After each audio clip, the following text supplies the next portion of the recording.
Hello everybody and welcome back to the channel. As you've seen in the past few videos, winter rages on here in central New York. As I do the voiceover for this video, we are having a blizzard which has dropped about a foot of snow today, with more to come overnight and another foot tomorrow. But before we dive into the current winter, let's take a look back to spring of last year. You may recall that I posted a video where I purchased 4 metal raised garden beds, and the purpose was to rehabilitate the back of my home property. The garden that I've had in this spot has been a garden for over 70 if not 80 years, and the plants that I was growing just were not growing very well over the recent maybe 5 or more years. So I made the decision to turn the entire back of my property into grass and to purchase these metal raised garden beds. These came very highly rated on Amazon, so I purchased 4 of them. We had a snap of really nice weather in March of last year, so I took an afternoon and I put together 2 of these raised garden beds. The construction of the other 2 had to wait nearly 8 weeks for nice weather to return, which is the subject of this video, early May. May has turned into a really busy month since I purchased the farm, so I really wanted to get a jump start on the completion of these garden beds so that I had more time to focus on preparations at the farm, which you're going to start seeing in a video or 2. With the completion of the raised garden beds, I had to fill them up with dirt, and this took truckload after truckload of dirt. So using some of my recent auction purchases, I decided that I was going to unload these sort of haphazardly onto this dolly. I had a pretty good assumption this was not going to work out the way I planned, but I figured any help would be better than having to move these by hand one by one from my truck to the back of my property. So it took me all of about 10 seconds to realize that the dolly was a poor choice of tools for this particular task. So onward to the wheelbarrow. Now this wheelbarrow that I purchased from the Madison auction house is fairly small. This is meant for very targeted applications, and those applications probably do not include loading it up with 40 or 50 pound bags of soil, 4 or 5 or even more of them. Also, that kickstand in the back sort of gets in the way of maneuvering. While it's nice that there's a kickstand to stabilize it, there's also some drawbacks. So as you can see, the very low, small nature of this wheelbarrow makes it very awkward to carry heavy loads. And again, this wheelbarrow probably was not designed to carry 5 or 6 bags of this soil. So I used it because I had it, and also the weather today is just not cooperating. It's very windy, the sun is in and out, and it's been raining on and off the entire day. The weather this spring has been crazy, and you're going to see that weather culminate in a pretty horrific experience that we had probably 8 weeks from the point that you're seeing me in this video. But anyway, we'll talk about that in a later video. I was tired, I was wet, and I said enough is enough. So I went inside. When I came back out, it was nice and sunny, and I found a little visitor. This little guy has his fresh down fluff on him, and he's probably just learning to fly. So he kept me company the entire time that I was dealing with pouring soil into these first couple raised beds. I really wanted to use Miracle-Gro soil to fill these beds, but I didn't for a couple reasons. Number one, our local Lowe's was very low on stock. The other reason is that it was crazy expensive. The soil that I'm using right here, which really didn't turn out to be great, was almost as expensive, but I figured this was a bargain compared to Miracle-Gro. So what I'm doing is I'm putting about 8 bags of this soil into each one of these raised beds, and I have 4 raised beds. So that's 32 bags of this soil. And then on top of that, on each raised bed, I'm putting 4 additional bags of manure, also that I purchased from Lowe's. The thing is, despite all of that material that I put into these raised beds, it only filled them maybe 3/4 of the way. And I think I spent something like $800 between the soil and the manure to fill these. So my assumption is that the overall performance of this garden is not going to be as great as I hope it would be, largely because of the lack of proper soil. I didn't buy the good soil. So I'm going to have to amend it with some fertilizers and some spray applications throughout the year. This was a back-breaking job. I like to think that I'm in okay shape, but this really pushed me to my limits. This was a ton of weight, and I think I made 4 or 5 trips to Lowe's to get soil. So as you can see here, it filled it about 3/4 of the way, and after I completed this one bed, I said enough is enough. I need a better way to do this. My little bird friend also agreed with me that I needed a better way. He was tired of watching me struggle, so he hung around for a while as I made a trip to Lowe's to get more soil, but also to my local Harbor Freight to pick up a garden wagon. So I paused on the backbreaking effort of bringing soil to the garden, and I decided to do a mechanical departure and put this wagon together so that I had an easier way of transporting the soil back and forth between my truck and the rear of my property. My local Harbor Freight only had one of these left, and I really wanted this specific one because it's the heavier duty of the models that they have of these style wagons. This one can carry, I believe, up to 1,100 pounds. So I figured if I loaded it up with 6 or 7 or 8 bags of the soil, it would survive.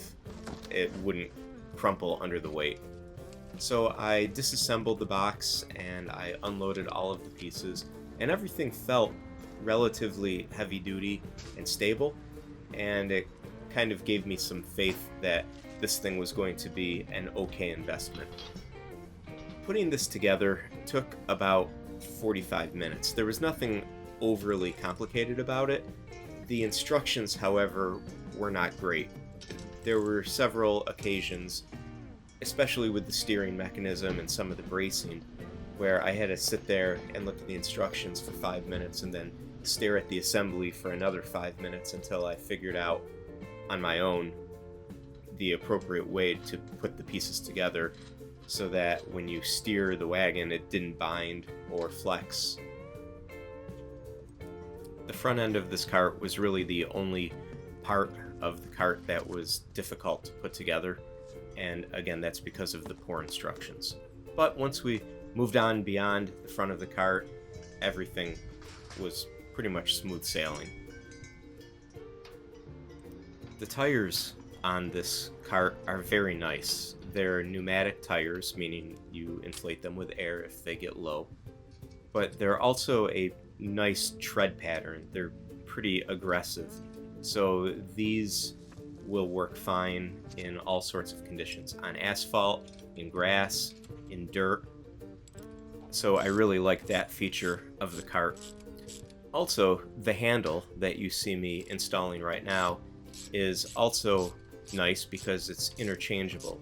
You can have a handle that you pull by hand, or you can buy a handle that attaches to some sort of implement like a riding lawnmower or a tractor, something that you hook up to a very small equipment trailer hitch. So it's flexible in what you can do with this cart as well. I was so excited to be done that when I flipped it over I forgot the camera was there, but it was great to wheel this thing around. Usually I would take this out for a little drive around the yard, but in this case I was so excited I just parked it right in front of the tailgate of my truck and I decided to start loading it up with these soil bags so that I could take my first cart full of soil to my new raised garden beds. After tossing that first bag of soil on this cart, I knew that this thing was going to be absolutely perfect for what I need, except for that spillage. There was no flex, and it seemed like there was no issue with heavy loads. So I decided to just keep loading it up and see how many I could get on here. The thing is, I still had to pull it, so I didn't want to go crazy. So I put 5 or 6 bags on here, and I figured that was good enough for a first test load. This cart is supposed to hold up to 1,100 pounds, so my expectation was that this would be perfect for what I needed and that it would have no hesitation carrying any of these heavy bags of soil. The nice big tires made it relatively easy to carry this heavy load across my lawn to the back of my property, where I would eventually have to unload these bags of soil. Doing this with the wheelbarrow or the utility cart that had small wheels on it made this process much more difficult. Unfortunately, there's no easy process for either the loading or the unloading of these bags. And with 4 garden beds, this is a lot of weight. It's truly a lot of bags. I was surprised by just how many bags this took, how many trips to Lowe's I had to take, and how heavy all of this ended up being, and how at the end of the day I was exhausted from doing this work. Fortunately, my profession doesn't require manual labor, because honestly, I'm not cut out for it, and I don't know how long I would survive. But what is surviving nicely is this utility cart. I just carried 9 bags of soil. 4 of those bags were the smaller manure bags, but still I was able to load up almost the entire truck bed full of bags on the cart and managed to bring it all to the rear of my property in one go. That's excellent. I really like this. It's a good cart. So to spare you the monotony of the other 8 or 9 trips back and forth to my truck to bring dirt, I'll just skip ahead. So far I've filled 3 out of the 4 garden beds. I'm on the 4th and final garden bed right now, and I purchased just enough of this dirt to fill up each of these beds about 3/4 full. So I estimate that in the year 2025, the current year, springtime, I'm going to have to buy about 4 or 5 bags of Miracle-Gro soil to fill these up all of the way. And that'll be fine. My buddy John stopped by. He wanted to participate in the filling of the garden beds. He did a great job holding up my rake, but it was nice to have some company because this is a really long and boring process. But at long last, I'm at the point where I can start planting. $700 of soil, and 3 days later, all 4 of these beds are filled, and I hate the soil that's in it. It's like mulched up twigs. But I'm very excited. I was able to bring up all of my baby plants, or I shouldn't say baby plants, these are kind of adolescent seedlings at this point. And while there are far too many seedlings here to plant in my garden, a lot of these are going to end up going to the farm to be directly sowed into the field for the 2024 planting season. But it was exciting to go bed to bed. I was able to plant some squash and some zucchini and some eggplant, which normally works really well in my gardens. Next, I moved on to my second garden bed, which was going to hold some tomatoes. I planted about 8 different varieties of tomatoes. Some of them I planted specifically for going in the garden here, whereas other varieties I planted specifically to be used at the farm. So I just usually grab 2 seedlings and I position them in the garden where they're going to go. I dig a hole and I plant them in. And yes, I use 2 of the same variety plant, and I plant them side by side right next to each other. The reason why I do this is because inevitably some plants are going to grow, some plants are not going to grow. So if both of these end up taking off in my garden, then I can always prune back the one that isn't performing very well, and I have the other one to fall back on. So it's kind of like some built-in redundancy. Usually I don't let both of them grow to maturity. However, if they're sort of small, then yes, I'll let both of them go. So in these garden beds, I put 4 tomato plants in each corner of each section. So each of these garden beds received 8 tomato plants. And they had more than enough space so that even in the event that these all grew into full-size plants, into bushes of tomatoes, there would still be lots of ventilation and lots of space in between them so that they would all grow properly and produce properly. Now, as I'm doing a video about gardening, I felt compelled to throw a picture in here. The young kid in this picture is me, at about 11 or 12 years old. And the people standing next to me are Sophie and Walt. They were the owners of the house, which I now own. I purchased it from them when they were in their late 90s and moving into a retirement community a few hours away where their kids live. I knew Sophie and Walt for my entire life. They lived in the house next to my childhood home. So yes, I purchased and now live in the house next to my childhood home. And the reason I put this up here is because Walt gave me my first exposure to gardening as a very young kid, maybe 5 years old or 6 years old. I distinctly remember an episode where I was terrified of worms, and Walt said, "Come over to the garden, I gotta show you something." And he always had a beautiful garden in this exact spot year after year. And he dug up a worm and he put it in my hand and he explained the importance of worms in the garden and how they were beneficial to plants growing big and strong. And at that point he gave me a tomato and I ate it right in the garden, right in this exact spot. Now, Sophie and Walt have long since passed, but I would go so far to say that if it weren't for Walt, I would not have an appreciation for gardening, I wouldn't have gardens, nor would I have purchased the farm or have an interest in growing things at the farm. So everything that you see here is largely thanks to this man in the picture. So while I was reminiscing, I planted a variety of peppers, I planted a variety of herbs, I planted lettuces, and I finished the garden. So here I am watering the garden in late May, and now let's fast forward to probably mid-August, and look how nice everything looks. The celery, and the herbs, and the peppers, and the rosemary, and the leeks all look fantastic, as does the lettuce. And then as we move over to the other garden beds, there's more varieties of peppers, and the peppers are growing great.